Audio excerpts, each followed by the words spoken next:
2026년이 되면요, 대한민국의 복지 지도가 완전히 새롭게 그려진다고 합니다. 뭐 청년들부터 우리 부모님 세대, 그리고 사실상 우리 모두를 위한 사회 안전망이 더 촘촘해진다는 건데요.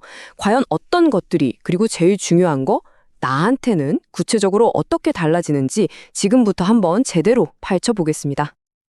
네, 바로 이 질문이 오늘 이야기의 핵심이죠. 이번 복지 개편이요. 그냥 뭐 서류상 숫자 몇 개 바뀌는 그런 게 아니에요. 여러분 한 분 한 분의 월급 통장, 매일 오가는 출퇴근길, 그리고 앞으로의 미래 계획에 정말 직접적인 영향을 미치게 된다는 겁니다. 정부가 이번 개편에서 가장 강조하는 단어가 바로 이 체감도라고 해요. 그러니까 서류상으로만 좋아 보이는 정책은 이제 그만하겠다, 이런 의지인 거죠. 매일 아침 출근길에서 또 매달 날아오는 월세 고지서를 보면서 아, 진짜 뭔가 달라졌네 하고 피부로 느낄 수 있게 만드는 거, 그게 이번 목표라는 겁니다. 자, 그럼 이 변화의 큰 그림을 한번 쭉 훑어볼까요? 먼저 사회에 첫 발을 내딛는 우리 청년들의 삶이 어떻게 바뀌는지부터 시작해서요. 그 다음엔 가정을 꾸리고 또 일터를 지키는 분들을 위한 지원은 뭐가 있는지, 그리고 우리 사회 전체를 떠받치는 가장 기본적인 안전망과 앞으로 복지가 나아갈 방향까지 차근차근 따라가 보겠습니다. 자, 첫 번째 순서 바로 청년입니다.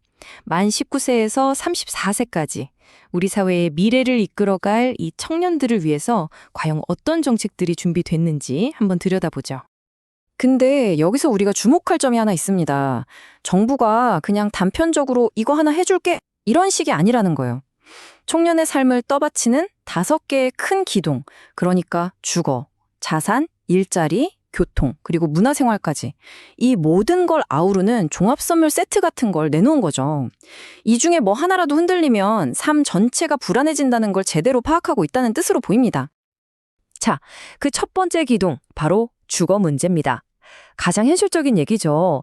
예전에는 이 청년 월세 지원이 한시적 사업이라서 올해 예산 다 떨어지면 못 받는 거 아냐? 하고 좀 불안했거든요. 근데 이게 이제는 언제든 신청할 수 있는 상시 제도로 바뀝니다. 말 그대로 정말 든든한 월세 버팀목 하나가 딱 생기는 셈이죠. 자, 이번엔 목돈 마련, 자산 형성에 대한 얘기인데요. 이것도 훨씬 간단하고 강력해집니다. 예전엔 뭐 종류가 너무 많아서 복잡했잖아요. 그걸 싹 정리해서 청년 미래적금이라는 하나의 길로 통합한 겁니다. 마치 여러 갈래로 흩어져 있던 등산로를 하나로 합쳐서 정상으로 가는 제일 빠른 길을 탁 터준 것과 같다고 보시면 돼요. 이제 복잡하게 고민할 필요 없이 이거 하나만 딱 기억하시면 됩니다. 근데 이 제도의 진짜 힘은 바로 여기에 있습니다. 이 보너스 같은 지원금이요. 한번 보세요. 내가 50만 원을 저축하면 정부가 3만 원을 그냥 통장에 더 얹어주는 거예요. 근데 만약에 중소기업에 다니신다? 그럼 보너스가 2배가 됩니다. 무려 6만 원이에요. 이건 그냥 단순한 저축이 아니라 사실상 정부랑 같이 하는 재테크나 마찬가지인 거죠. 자, 그리고 매일 타는 버스, 지하철 요금 부담도 확 줄어듭니다. 한번 계산해 보세요. 한 달에 5만 5천 원만 내면요, 최대 20만 원어치 대중교통을 탈 수 있다는 거예요. 그러니까 커피 한 10잔 값으로요, 산술적으로만 봐도 매달 14만 5천 원이 그냥 내 지갑에 남는 거잖아요. 정말 쏠쏠하죠. 자, 이렇게 청년들의 출발을 든든하게 지원했으니 그 다음 단계로 넘어가 봐야겠죠? 바로 가정을 꾸리고 또 일터에서 열심히 일하는 분들을 위한 지원입니다. 이번 복지 개편은 이 연결고리까지 아주 세심하게 챙기고 있습니다. 혹시 아이 키우는 부모님들 계신가요? 특히 초등학교 입학을 앞둔 가정이면 이거 정말 반가운 소식일 겁니다. 지금까지는 아동수당이 만 7세 무만, 그러니까 7살 생일 지나면 딱 끊겼거든요. 근데 이게 이제는 만 8세 미만, 그러니까 초등학교 1학년 내내 나오게 되는 겁니다. 아시다시피 입학 준비물부터 시작해서 돈 들어갈 일 정말 많잖아요. 이때 정말 큰 도움이 될 것 같습니다. 그리고 워라밸 얘기도 한번 해볼게요. 이게 이제 더 이상 대기업만의 이야기가 아니게 될 수도 있습니다. 정부가 중소기업들한테 주 4.5일제나 10시 출근제 같은 거 한번 시도해 보세요. 저희가 돈을 지원해 드릴게요 하고 등을 떠밀어 주는 거나 마찬가지거든요. 이게 만약 성공적으로 잘 정착이 된다면 우리나라 전체의 일하는 문화가 바뀔 수도 있는 굉장히 의미 있는 시도라고 볼 수 있습니다. 자, 지금까지 천은과 가정을 위한 정책들을 살펴봤는데요. 이제부터는 이 모든 복지제도의 가장 뿌리가 되는 부분, 말하자면 건물의 기초공사에 해당하는 이야기를 해보려고 합니다. 바로 우리 사회의 가장 취약한 분들을 보호하고 수많은 지원 정책의 자격을 결정하는 이 사회 안전망에 대한 이야기입니다. 네, 지금 보시는 이 내용은요, 대한민국의 복지정책 기준을 정하는 곳이죠. 보건복지부에서 직접 발표한 공식 자료를 바탕으로 하고 있다는 점 먼저 말씀드립니다. 자, 다른 건 몰라도 오늘 이 단어 하나는 꼭 기억해 두셔야 합니다. 바로 기준 중위소득입니다. 이게 그냥 소득의 중간값 이런 단순한 의미가 아니에요. 무려 80개가 넘는 각종 복지 서비스의 문을 열어주는 그야말로 마스터키 같은 역할을 하거든요. 이 기준 중위소득이 얼마로 정해지느냐에 따라서 내가 받을 수 있는 혜택이 있냐 없냐가 결정되는 겁니다. 그런데 2026년에요. 바로 이 마스터키의 기준 중위소득이 역대 최고 수준으로 올라갑니다. 무려 6.51%나 인상되는 건데요. 이게 왜 이렇게 중요하냐면 지금까지 소득 기준 때문에 정말 아슬아슬하게 복지 혜택을 못 받았던 분들이 있잖아요. 이제 그분들이 대거 이 안전망 안으로 들어올 수 있게 된다는 걸 의미하기 때문입니다. 여기 그래프를 한번 보세요. 막대가 계속해서 높아지고 있죠?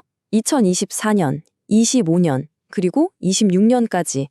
이게 그냥 한번 반짝 올리고 마는 게 아니라는 걸 보여주는 겁니다. 우리 사회복지의 기준선 자체를 꾸준히 그리고 아주 의미 있는 수준으로 계속해서 끌어올리고 있다는 강력한 신호로 해석할 수 있겠죠? 자, 그럼 이게 실제 우리 통장에는 어떻게 찍히게 될까요? 이 표를 보시면 바로 알 수 있습니다. 가장 기본적인 생계급여만 봐도요. 1인 가구는 월 최대 82만 원, 4인 가구는 207만 원 이상을 받게 됩니다. 이게 그냥 숫자로 보일 수 있지만 누군가에게는 정말 한 달을 버티게 해주는 식비이자 공과금이 되는 아주 소중한 돈입니다. 자, 이제 마지막으로 복지의 미래에 대한 이야기를 해볼까 합니다.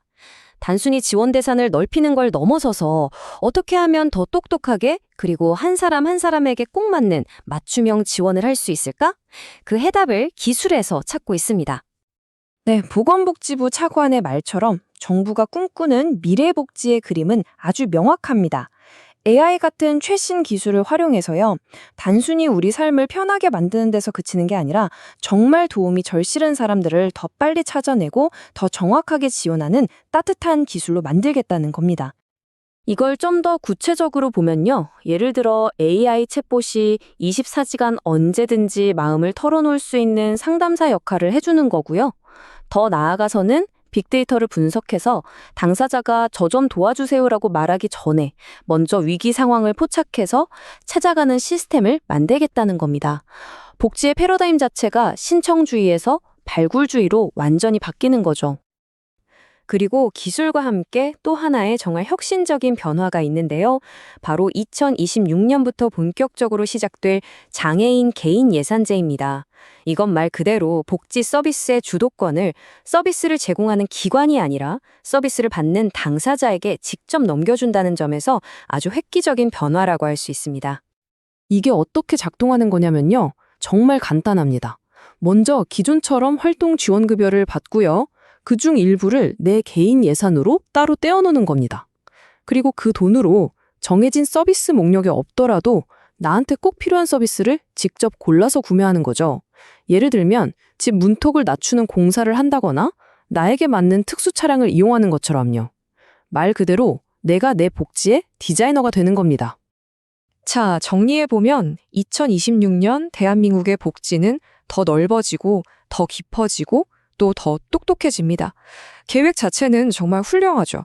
하지만 진짜 중요한 질문은 이제부터 시작입니다.